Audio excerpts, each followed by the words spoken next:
This is a training session regarding entering and changing purchase orders. Purchase orders are entered into the system via the Purchase Order menu and the Enter Purchase Orders menu item. Now we see a list of all the open purchase orders in the system. We can sort them by purchase order number or by vendor ID. We can add a new purchase order to the list by clicking the Add button. The system will ask us who the vendor is that we are sending this purchase order to.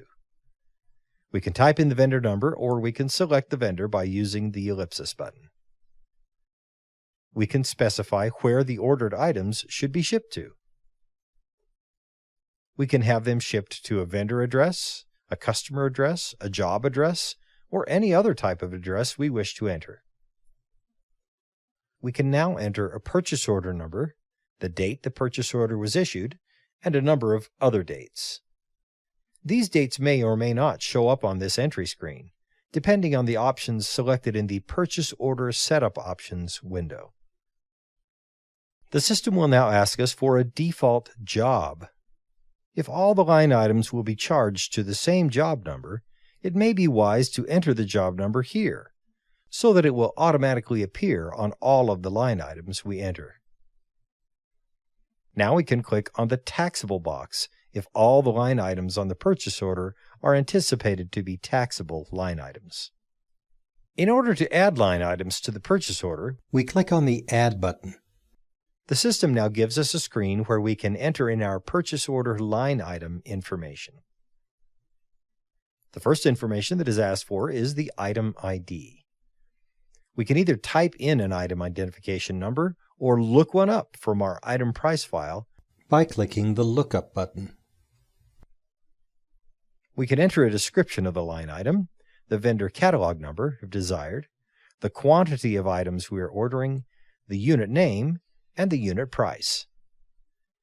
Now the system will multiply the quantity by the unit price to give us a dollar amount for this purchase order line item. We can then indicate whether or not this line item is taxable.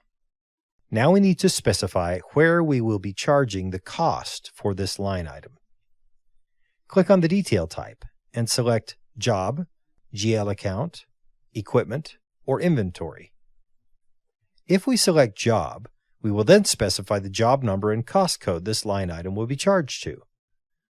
The system will look up and assure that the purchase order we are entering will not push the costs for the cost code over the budgeted amount.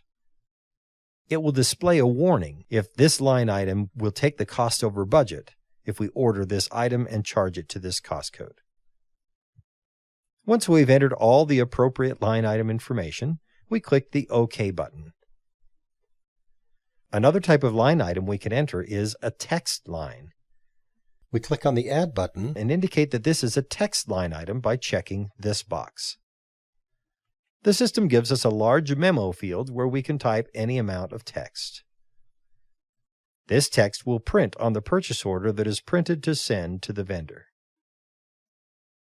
Once all of our line items have been entered, we can enter, if desired, a tax percentage amount.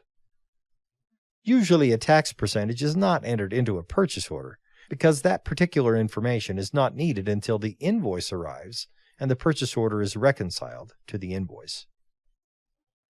Once we finish entering our purchase order, we click on the OK button. The system will save our purchase order and display it in the list box with all the other purchase orders in the system. We now click on the Close button, and this concludes this training session on entering and changing purchase orders.